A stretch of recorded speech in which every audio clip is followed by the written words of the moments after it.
beleza? Vamos falar mais um pouquinho de sistemas distribuídos. Então, eu sou Felipe, eu sou arquiteto na Raccoon, é uma agência de marketing digital. E hoje eu vou falar um pouquinho para vocês sobre o Envoy e sobre o Kubernetes e como vocês podem usar essas coisas para deixar suas aplicações mais confiáveis e às vezes até trazer um pouco de performance. Então, até pouco tempo atrás e mais ou menos ainda até hoje, você tem vários times, você tem uma aplicação grande, que muita gente chama de monolito, e você tem seus times trabalhando em cima dessa aplicação. Você tem seu produto, você tem todas as suas demandas dos seus clientes, e você precisa resolver seus problemas. Então você tem seus times trabalhando em cima da sua aplicação e você tem seu ciclo de releases que você está fazendo em cima disso. Só que tem um problema. Normalmente, tem algumas coisas que são bloqueantes, tem coisas que têm dependências. E esses times têm que se conversar. E isso pode ser ruim às vezes. Porque o time mais devagar pode começar a atrasar um time mais rápido. Pode acontecer várias coisas que você não espera e você começa a parecer irresponsivo para o seu cliente. Aí alguém chegou, teve uma ideia mais ou menos assim. Se a gente não precisar conversar tanto, se a gente cada um estiver trabalhando num time autônomo, que consegue cada um trabalhar em cima do seu próprio serviço, a gente não precisa se preocupar tanto com essa coordenação entre a gente e a gente consegue ser muito mais rápido. O problema é, a gente tem que conversar entre esses microserviços. Você tem que manter a consistência dos seus dados. Você não vai querer que seus dados estejam completamente espalhados por todos esses lugares de um jeito redundante. Você quer que seus times sejam independentes, mas você quer que seja uma coisa eficiente. Para você conseguir fazer isso, tem várias coisas que podem ser alguns problemas se você não começar a pensar desde o começo. Se você tem essa dependência entre seus dados, o que acontece se essa aplicação cair? Como que as outras aplicações vão lidar com isso? Como elas vão responder? Tudo vai explodir? Se você não se preocupar com essas coisas, pode ser que tenha comportamentos muito inesperados e que eles acabem bagunçando bastante até os seus dados. Aí, eu vou falar um pouco primeiro de umas ilusões de sistemas distribuídos. Isso meio que começou com os caras lá da Sun. Eles falaram algumas coisas que eles acham que são muito comuns quando pessoas novas de sistemas distribuídos, elas acabam cometendo certos erros que, não por achar que essas coisas são verdade, mas porque elas não pararam para pensar sobre isso. A primeira é achar que a rede é confiável. Não necessariamente a rede é confiável. Você pode até falar, eu uso TCP, TCP garante entrega. Garante. Mas se tiver um tubarão comendo a fibra ótica, a rede ainda vai estar. A sua aplicação vai conseguir conversar uma com a outra? Não necessariamente. A latência é zero. Se você não se preocupar com a latência entre os seus serviços, pode ser que um serviço síncrono que está dependendo de outro serviço síncrono que está muito devagar, vai começar a cascatear muito em como o seu sistema se comporta. Eu vou falar um pouquinho mais disso mais para frente. A largura de banda é infinita. Isso também não é verdade. Tem uma largura de banda bem limitada que a gente consegue trabalhar, e se você não levar em consideração que você consegue, que você tem um limite de recurso, sua aplicação vai parar de funcionar porque você não planejou para a escala que ela ia funcionar. A rede é segura. Também isso não é verdade a princípio. Então, se você quer garantir mais segurança, você precisa mexer com criptografia, garantir que quem está dentro da sua rede é realmente quem deveria estar e várias outras coisas. A topologia também muda. Você às vezes está conversando em serviço diretamente com outro serviço, mas agora você tem outro serviço no meio que faz outra coisa, ou você colocou um message bus, ou o que for. Então as coisas vão mudando e normalmente quando você está mexendo com sistemas distribuídos, as coisas mudam muito rápido. Então se eu não levar isso em consideração, muita coisa também pode dar errado. Não necessariamente existe também um administrador. Às vezes existem vários, às vezes não existe nenhum. Quantas vezes alguém aqui já não teve que, por exemplo, subir um servidor FTP e ainda provar para o seu cliente que ele que estava com o firewall ligado e não conseguia fazer as coisas no seu servidor? Então, não necessariamente tem um administrador de tudo que vai fazer tudo funcionar certo. O custo de transporte também não é zero. Então, você precisa pensar em várias coisas, desde recursos até onde as coisas vão estar posicionadas geograficamente, isso é bem importante. E também não pensar que a rede é homogênea, você tem diversas linguagens, você está trabalhando com vários modelos de serialização, vários tipos de protocolo, então não é tudo igual. E não levar isso em consideração, você pode ter sérios problemas de incompatibilidade. Eu vou falar agora mais ou menos os conceitos do que eu vou começar a abordar. Então, primeiro eu vou falar um pouco de resiliência, depois eu vou falar do Envoy e depois do Kubernetes. Resiliência. De acordo com o dicionário, esse aqui é do Michaelis, ele deu duas definições. Então, essa primeira, que fala elasticidade, que faz com que certos corpos deformados voltem à sua forma original. E a segunda, capacidade rápida de adaptação e recuperação. No começo, isso parece não fazer tanto paralelo com computação, mas faz. As suas aplicações, principalmente no mundo dinâmico, que são a computação distribuída, você tem que criar serviços, você tem que criar aplicações que conseguem lidar com as coisas mudando. Às vezes elas vão ter pico de recurso que elas estão precisando, vai acontecer vários erros e você tem que cuidar dessas coisas. Se você não levar isso em consideração, as coisas vão quebrar. E o Envoy? O Envoy é um proxy reverso, então mais ou menos parecido com o Nginx. Até na documentação deles, eles se falam primariamente como um proxy L7. L7 a gente está falando do modelo SI. Então, é um modelo que normalmente descreve com 7 camadas, eu não vou falar sobre elas aqui hoje, mas as mais importantes são essas, que são o que ele é. Primeiro da camada L3, que é a camada de rede. Então, nessa camada, você controla como é feito o roteamento dos seus pacotes. Buguei. Você cuida mais da parte de roteamento, e aqui normalmente é onde está a parte que a gente trabalha com o protocolo IP. A camada 4 é a camada de transporte. Normalmente é quando a gente mexe com o TCP. E em cima é a camada 7, a camada de aplicação. É um protocolo que vai construindo em cima desses outros protocolos. E normalmente a gente usa isso com HTTP. Ou podia ser gRPC, ou vários outros protocolos, AMQP, enfim. Ele primariamente é um proxy L7 porque ele traz várias features que te ajudam a trabalhar nessa camada.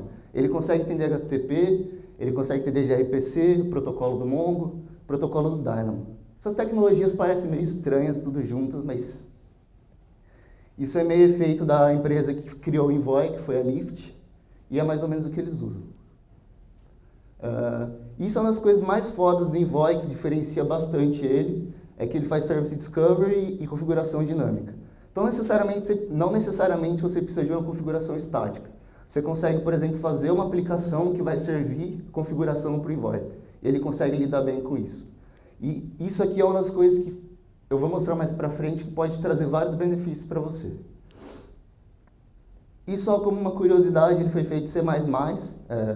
A ideia era que seja uma aplicação que não fosse influenciar muito na latência e que não fosse comer um monte de recurso, já que é um proxy que é meio pensado para estar sempre junto das suas aplicações. E o Kubernetes, ele é uma plataforma para gerenciar serviços, workloads e várias outras coisas. Ele tem uma configuração declarativa, provavelmente vocês já viram alguma coisa feia que nem essa. Então, você descreve qual que é a versão de API que você está usando, o que você está usando, e você nunca fala para o Kubernetes, faz isso para mim, eu quero que você derrube essa aplicação e coloque essa e faça isso e aquilo. Você declara um estado que você precisa, que é essa configuração aqui, e ele vai fazer o trabalho dele para conciliar que o estado que tem real dentro do cluster vai ser o estado que você quer. Ele também tem um uso bem eficiente dos recursos, então você também não escolhe necessariamente, tem jeito de você fazer isso, mas não importa agora, onde seus serviços vão rodar. Você tem seu cluster e ele tem um otimizador que vai olhar onde essas coisas podem ser colocadas e ele vai fazer a parte do deploy para você. Então você não precisa se preocupar tanto em onde tem recurso para você colocar a sua aplicação. Você deixa isso para ele, que é muito mais fácil para ele resolver. Isso também é uma das coisas muito foda, ele é muito extensível. Se vocês procurarem um pouco mais a fundo sobre Kubernetes, tem muita gente falando de CRDs, que é Custom Resource Definition. Então, a partir desses recursos, você consegue criar comportamentos novos para novos recursos e deixar o Kubernetes gerenciar para você. Tem gente usando isso para gerenciar banco de dados, para fazer uma infinidade de coisas, rodar workflows, load balancer, um monte de coisa. E ele tem vários mecanismos que te ajudam a garantir a alta disponibilidade da sua aplicação. Então, até mesmo esse aqui que eu falei, o deployment, é um tipo de réplica set dentro dele que garante que você sempre vai ter um número tanto de réplicas que você precisa. Eu posso falar, eu quero 3 réplicas da minha aplicação. Ele vai garantir que sempre vai ter 3 réplicas da sua aplicação rodando. A arquitetura dele é mais ou menos essa. É um negócio bem grande, complexo. Mas o mais importante é entender que ele tem uma separação entre os nós mestres e os nós workers. Os nós mestres, eles fazem a parte toda da coordenação. Então, eles garantem que tudo está funcionando e que as coisas vão chegar nos lugares certos. E os nós workers são mais ou menos como a gente já está acostumado a fazer antes disso, que é você tem suas máquinas e você vai rodar as coisas nas suas máquinas. E agora eu vou falar um pouquinho dos padrões de alguns padrões de resiliência que o Envoy consegue suportar. Primeiro eu vou falar um pouco de load balancing, depois circuit breaking e por último de automatic retries.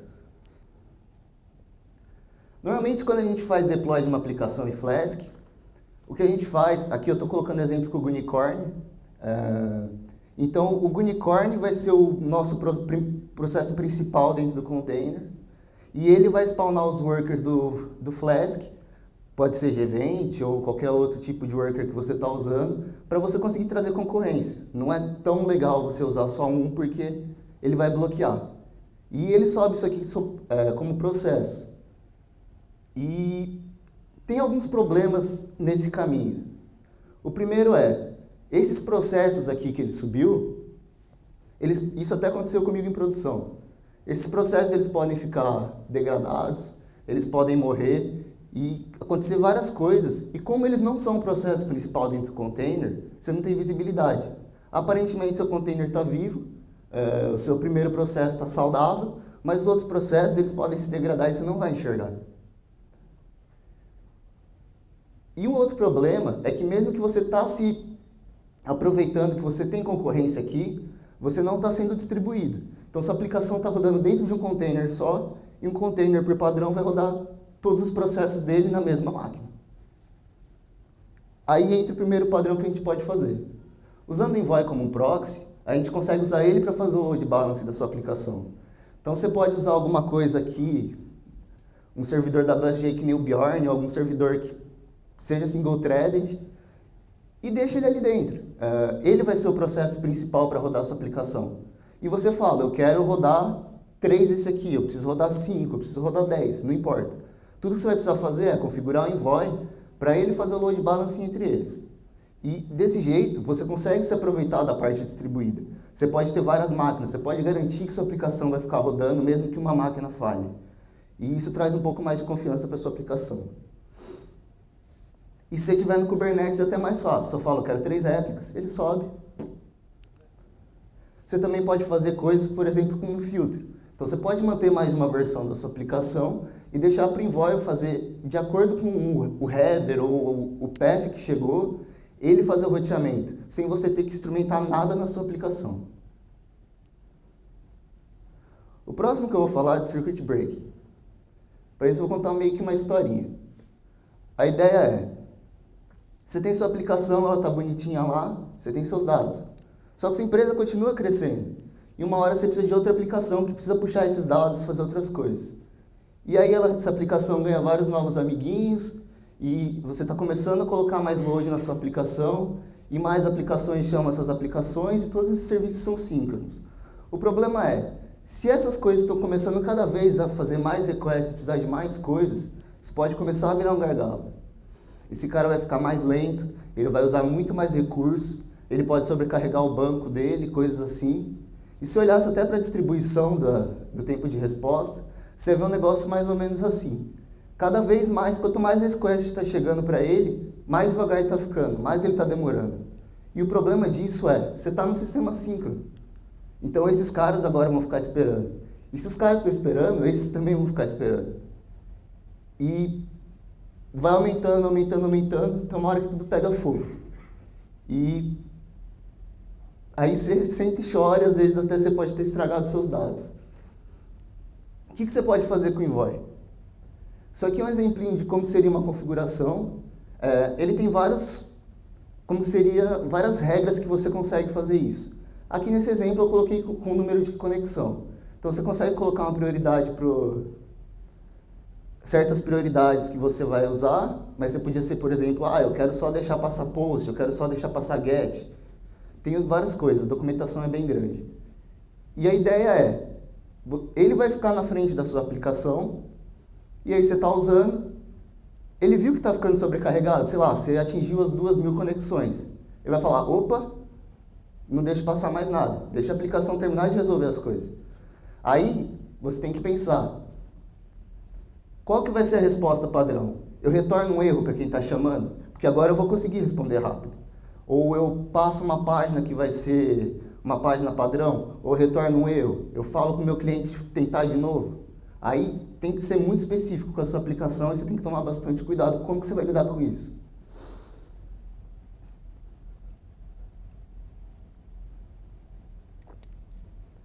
O segundo problema é que agora, se essa aplicação aqui está respondendo rápido, e se esses caras ficarem sobrecarregados, agora ele vai ser esse cara aqui que está ficando sobrecarregado. Não fez muito sentido o que eu falei. Mas é tomar cuidado. Se você colocou Circuit Breaker, você tem que pensar quem que está chamando seu serviço. Ou você pode correr riscos de acontecer o mesmo efeito em cascata. E aí terminou de descer o load, ele só volta a responder. E por último, os Automatic Retries. Você tem aqui um exemplinho de uma aplicação, ela tem um banco e tem um cliente chamando. Pode ser outra aplicação, pode ser o browser, não importa muito para esse exemplo. A questão é, ele teve algum problema no banco, o banco estava com conexões demais. E por algum motivo, ele não conseguiu pegar o dado que ele precisava. E ele retornou um erro. Só que isso às vezes pode ser muito chato. Pensa num sistema de pagamento. Seu cliente foi lá, fez um pagamento, aí não deu certo. Por quê? Por que não deu certo? Porque foi um problema dentro da sua infra. Aí o cara vai ter que digitar de novo qual que é o valor, vai ter que digitar de novo a senha do cartão, e isso é chato pra caralho. Então o que você pode fazer? Colocar um envoy na frente, por exemplo, se eu tiver um retorno, por exemplo, de 500, eu posso tentar de novo. E aí, quando isso acontecer, em vez de eu retornar o erro para minha aplicação, eu vou falar, não, tenta de novo. Não deu certo, tenta de novo. Agora deu certo, beleza. Sem você ter que você forçar o seu cliente a refazer toda a transação. Também é muito importante tomar cuidado que isso tem que ser em coisas idempotentes. Se você tentar um retry numa coisa que você já vai, de algum jeito, bagunçar a consistência dos seus dados, isso vai ser pior. Então tem que tomar muito cuidado também se for usar esse recurso. E normalmente, até na documentação do Envoy, eles costumam recomendar usar o Circuit Break junto com isso aqui. Então, até para você não ter talvez uma resposta padrão, você fala, eu cortei o circuito, daqui a pouco eu tento de novo.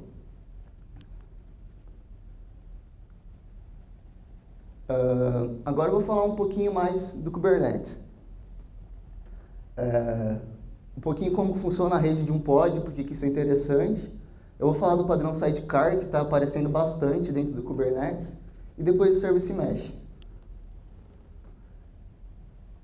Quando você tem um cluster rodando, um cluster Kubernetes rodando, ele é um conjunto de várias máquinas, que aqui é o nosso host. E normalmente esse host ele tem uma interface de rede, pode ser física, pode ser virtual, depende se ele é uma VM, se ele é uma máquina de verdade. Mas você vai ter uma interface de rede desse host. Só que quando sua aplicação sobe, ela não está usando essa interface de rede diretamente. Às vezes você tem o Docker rodando, muito provavelmente no caso do Kubernetes, ele vai ter a própria interface dele de rede. E quando você subir um container, você subir um pod, ele vai ter uma outra interface própria para ele. Isso depende um pouquinho de qual tipo de interface de network você está usando dentro do Kubernetes. Mas a ideia é mais ou menos parecida aqui. Quando você tem essa nova interface, você vai ter um endereço de IP próprio para esse pod dentro dessa rede virtualizada. Você vai ter essa própria interface e você vai ter as portas para todo o port range direto para essa interface.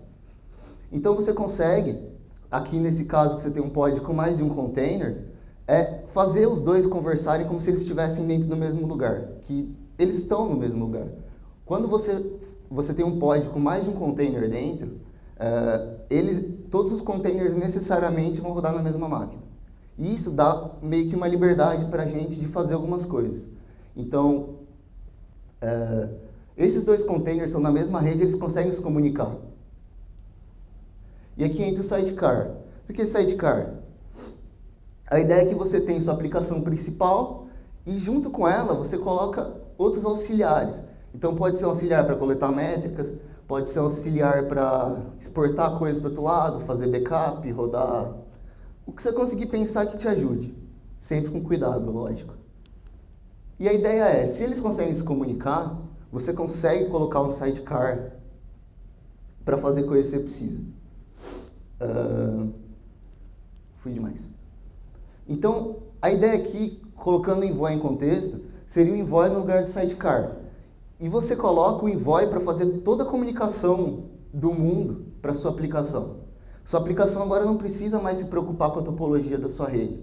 Sua aplicação não precisa mais se preocupar com vários padrões de resiliência, principalmente se você suporta várias linguagens de programação. Sua empresa tem várias linguagens de programação, você vai precisar fazer várias libs, escrever vários códigos, escrever vários testes. Todas essas coisas demandam muito tempo. Se você consegue colocar algumas dessas necessidades dentro do envoy, você consegue parar e se preocupar com outras coisas.